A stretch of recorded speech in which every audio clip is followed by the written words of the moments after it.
به نام خدا سلام عرض می کنم خدمت همه شما شاگردان عزیز. امیدوار هستم همگیتان خوب و صحتمند و سالم باشین و خیر به درس امروز حاضر شده باشین و آماده یک درس جدید باشین.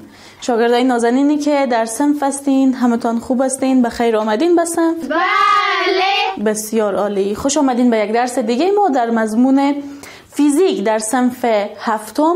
ما امروز به ادامه درس های قبلی خود یک درس جدید را در مضمون فیزیک میخوانیم و با یک موضوع جدید در علم فیزیک آشنا میشیم. شاگردای عزیز، ما روز قبلی در مورد آینه ها، در مورد عدسیه ها صحبت کردیم و همین قسم در مورد ساختمان چشم انسان هم فهمیدیم. برای حمایت از ما چینل بیگم اکادمی را سابسکرایب کنید و سپس زنگوله را فشار دهید تا به تمام ویدیوهای درسی ما دسترسی داشته باشید و از آنها مستفید شوید. ما در درس امروز باز هم در مورد چشم صحبت میکنیم، اما یک بخش دیگه ای از چشم. عنوان درس امروز ما معایب چشم هست، یعنی عیب هایی که در چشم وجود داره و این درس ما شامل صفحه 85 و 86 کتاب فیزیک هست. به شکل کلی اهداف ما در درس امروز این هست که بفهمیم معایب چشم یا عیب های چشم به چند دسته تقسیم شده، تفاوت چشم نزدیکبین و چشم دوربین را با هم دیگه بفهمیم. یعنی هدف دوم ما است که تفاوت بین چشم نزدیکبین و چشم دوربین را بفهمیم که چه تفاوتی وجود داره و همین قسم بفهمیم که معایب چشم چگونه تداوی میشن. پس قلم و کتابچه پیشتان باشه، نکات مهم درس امروز را یادداشت کنید. درس امروز همه نکاتش مهم هست، پس باید همش را یادداشت کنید تا در ختم درس امروز به اهدافی که داریم برسیم. شاگردای عزیز، از لحاظ داشتن معایب چشم میتونم که عیب‌هایی که در یک چشم وجود داره را به 3 دسته تقسیم کنم. یعنی به 3 دسته تقسیم میشن. چشمی که میتونه اجسامی که در نزدیکش وجود داره را ببینه اما اجسام دورتر را دیده نمیتونه، این چشم به نام چشم نزدیک بین یاد میشه. اما چشمی که اجسامی که در نزدیکش وجود دارن را دیده نمیتونه اما اشیایی که در دورتر از چشم یا با فاصله های دورتر از چشم واقع هستن اونا را دیده میتونن، پس این چشم به نام چشم دوربین یاد میشه. چشم نزدیک بین اشیای نزدیک خود را میبینه، اشیای دور را دیده نمیتونه. چشم دوربین اشیای دور را دیده میتونه اما اشیای نزدیک را دیده نمیتونه و چشمی که نه اشیای دور را به شکل درست دیده میتونه و نه اشیای نزدیک را. ما میخواییم که در مورد این 3 نوع معایب چشم صحبت کنیم، از همه بیشتر در مورد چشم نزدیک بین و چشم دوربین میخواییم که با همدیگه صحبت کنیم. پس خوب متوجه درس امروز باشین. شاگردای عزیز، بعضی از اشخاص وجود دارن، همون قسمی که براتون گفتم، بعضی از اشخاص وجود دارن که میتونن اشیای نزدیک خود را به درستی ببینن، یعنی اجسامی که در نزدیکشان وجود داره همگیشان را میتونن به شکل درست ببینن، اما ممکن است که اشیایی که در قسمت‌های دورتر یا به فاصله دورتر از آنها قرار داشته باشند را به شکل درست دیدن نتونن. شاید بعضی از شما هم با این مشکل مواجه باشین. اشیایی که نزدیکتان هست را به شکل درست دیده میتونید اما اشیایی که دورتر از شما واقع هست اونها را به شکل درست دیده نمیتونین. این نوع اشخاص یا چشم این نوع اشخاص به نام چشم نزدیک بین یاد میشه، یعنی اشیای نزدیک را میبینه، اشیای دور را دیده نمیتونه. خب در چشم افراد نزدیک بین تصویر، ما میفهمیم تصویر در چشم در کجا تشکیل میشه؟ در شبکیه به شکل سرچپه. اما در چشم اشخاص نزدیک بین تصویر در روی شبکیه تشکیل نمیشه، در مقابل شبکیه تشکیل میشه. یعنی تصویر اشیایی که در قسمت‌های دورتر از این افراد وجود دارن زمانی که بر روی شبکیه چشم باید تشکیل شود بر روی شبکیه چشم تشکیل نمیشه، در مقابل شبکیه چشم تشکیل میشه و همین مسئله باعث شده که نتونن اشیایی که در فاصله دورتر از آنها قرار دارند را به شکل درست ببینن.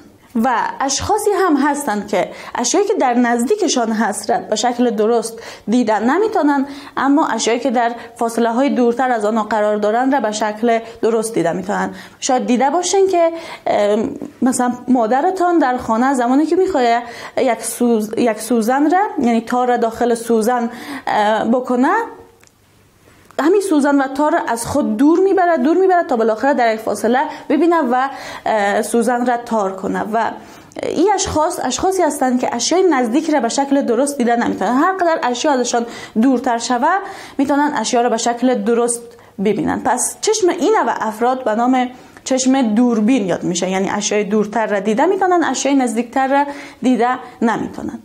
اما اشخاصی هم وجود داره که اشیای نزدیک و یا اشیای دور را کلا به شکل درست دیده نمیتونن. اینا و اشخاصی هستند که نمیتونیم بگیم چشم نزدیک بین دارن یا چشم دوربین، کلا چشمشان یک نوع عیب داره و ما با هم دیگه این مسئله رو میخوایم بفهمیم که عیوب چشم را در افراد متفاوت، یعنی در افرادی که نزدیک بین هستند، در افرادی که دوربین هستند و یا در افرادی که نه نزدیک بین و یا نه دوربین هستند، چگونه میتونیم که رفع کنیم.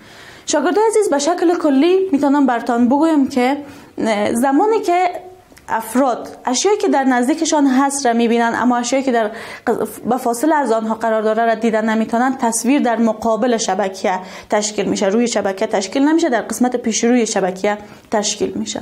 به خاطر تداوی این اشخاص از عینک استفاده میشه، عینک هایی که از عدسیه تشکیل شده، یعنی عدسیه در ساختن عینک ها استفاده میشه. پس عینک های این افراد از عدسیه ساخته میشه که عدسیه نوعیتش چی هست؟ عدسیه نوعیتش عدسیه های مقعر می باشه. عدسیه های مقعر در عینک این افراد، یعنی افراد نزدیک بین، چه کاری را انجام میده؟ کاری که انجام میده این است که تصویر را بر روی شبکیه تشکیل میده، یعنی باعث میشه زمانی که نور بالای عینک تابیده میشه، از همین عینک زمانی که نور عبور میکنه و انکسار میکنه، تصویر را بر روی شبکیه تشکیل بده. حالا افراد دوربین چگونه تداوی میشن؟ افراد دوربین یعنی افرادی که اشیای دورتر را دیده میتونن، نزدیکتر را دیده نمیتونن. این افراد تصویر در عقب شبکیه یا در پشت سر شبکیه تشکیل میشه، یعنی در حالت عادی زمانی که عینک نپوشیده باشن، نور زمانی که از عدسیه چشمشان منکسر میشه یا انکسار میکنه و تصویر بر روی شبکیه باید تشکیل شود، تصویر بر روی شبکیه تشکیل نمیشه، در پشت سر یا در عقب شبکیه تشکیل میشه و در نتیجه این افراد نمیتونن که اجسامی که در نزدیکشان هست را به شکل درست ببینن. پس این افراد باز هم نیاز به عینک دارن. نیاز به عینکشان به چه شکلی میباشه؟ نیاز به عینکشان به شکلی میباشه که عینک هایی با عدسیه محدب باید استفاده کنن، یعنی برای این افراد عینک هایی که ساخته میشه دارای عدسیه محدب می باشه تا زمانی که نور به عینکشان برخورد میکنه و از عدسیه چشمشان از عدسیه عینکشان انکسار میکنه، تصویر بر روی شبکیه تشکیل شود.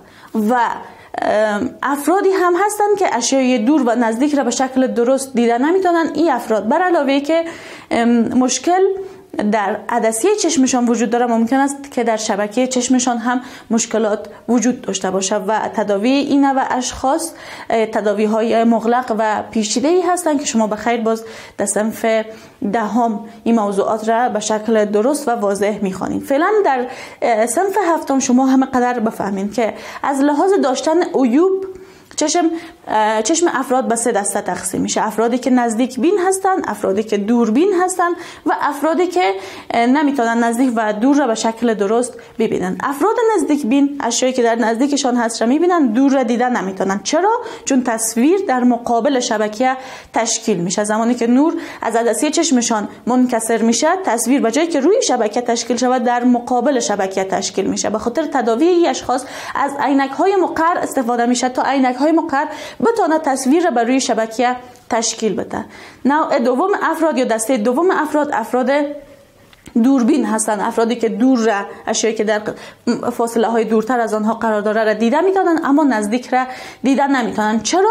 چون تصویر در عقب یا در پشت سر شبکه تشکیل میشه. برای تداوی این افراد از عینک هایی استفاده میشه که دارای عدسیه های محدب باشه. این عینک ها کمک میکنه زمانی که نور از عدسیه عینک منکسر میشه، تصویر بر روی شبکیه چشم قرار بده یا بر روی شبکیه چشم تشکیل بده و در نتیجه افراد بتونن اشیای نزدیک را هم ببینن. و دسته سوم افراد دسته‌ای هستند که اشیای دور و نزدیک را دیدن نمی‌تونن که عیبی که در چشمشون وجود داره بر علاوه عدسیه در شبکه چشمشان هم مشکلاتی وجود داره. خب شاگردای عزیز، درس ما در همین قسمت به پایان میرسه.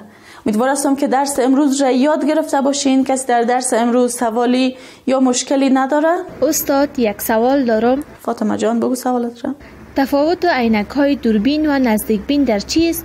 بسیار خوب. فاطمه جان میگه تفاوت عینک های افراد نزدیک بین و دوربین چی هست؟ یک بار دیگه برش تکرار میکنم. افراد نزدیک بین افرادی هستند که اشیای نزدیک را دیده میتونن، اشیای دور را دیده نمیتونن. یعنی تصویر در پیش روی شبکه تشکیل میشه. عینکی که برشان استفاده میشه عینکی هست که دارای عدسه مقعر باشه تا بتونه تصویر را بر روی شبکه تشکیل بده. یعنی افراد نزدیک بین از عینک های استفاده میکنن که دارای عدسه چی باشه؟ عدسه مقعر باشه. اما افراد دوربین از نامش پیداست که اشیای دور را دیده میتونن، نزدیک را دیدن نمیتونن و تصویر در عقب یا در پشت سر شبکه تشکیل میشه. برای این افراد از عینک های استفاده میشه که دارای عدسیه هایی باشه، عدسیه های محدبی باشه تا بتونه تصویر را بر روی شبکه تشکیل بده و در نتیجه بتونن اشیایی که در نزدیکشان وجود داره را هم ببینن. از این مسئله میتونیم این موضوع را درک کنیم. افراد نزدیک بین